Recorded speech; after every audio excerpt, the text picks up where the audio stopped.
जो high pregnancy risk होते हैं वो कैसे केसेस होते हैं मैम, उसमें क्या कॉम्प्लिकेशंस होते हैं या कब आप हाई प्रेगनेंसी रिस्क पे होते हैं? एक पर्सन, एक लड़की जो कि 20 से 30 साल में है या 32 लेस देन 35 ईयर्स की एज में है, नेचुरली कंसीव्ड, जिसने अपने आप नेचुरल कंसीव किया है, कोई प्रीवियस हिस्ट्री किसी ट्रॉमा की नहीं है या प्रीवियस अबॉर्शन नहीं है, तो एक नेचुरल प्रेगनेंसी है जिसको कि हम सोचते हैं कि अधिकतर वो ठीक जाएगी।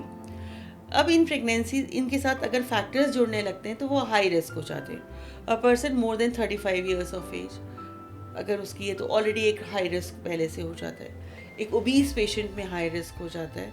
अगर आप एसोसिएटेड मेडिकल कंडीशंस हैं जैसे कि डायबिटीज़ है, ब्लड प्रेशर है, या इन जनरल कोई भी रीनल कॉम्प्लिकेशन है, लिवर है, आजकल दो पेशेंट मेरे हेपेटाइटिस बी पॉजिटिव वाले चल रहे हैं, ये पॉजिटिव हो जाते हैं।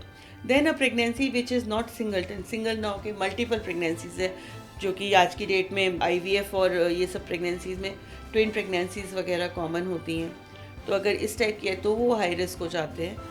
आप अनीमिक हो, आपका हीमोग्लोबिन वगैरह काफ़ी लो है, तो वो हाई रिस्क प्रेगनेंसीज हो जाती हैं।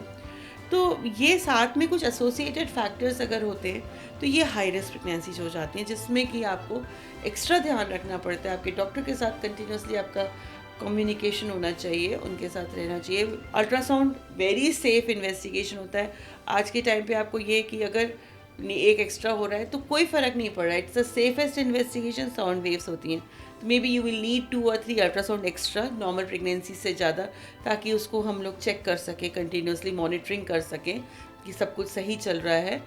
तो ये हाई रिस्क प्रेगनेंसीज़ को बहुत बहुत क्लोज मॉनिटरिंग की ज़रूरत पड़ती है। तो आप अपने डॉक्टर के साथ अगर कंटिन्यूसली रहेंगे और जिस तरीके से वो बता रहे हैं और इन्वेस्टिगेट कराते रहेंगे, देखते रहेंगे, तो निकल जाती हैं, ये सारा टाइम भी निकल जाता है।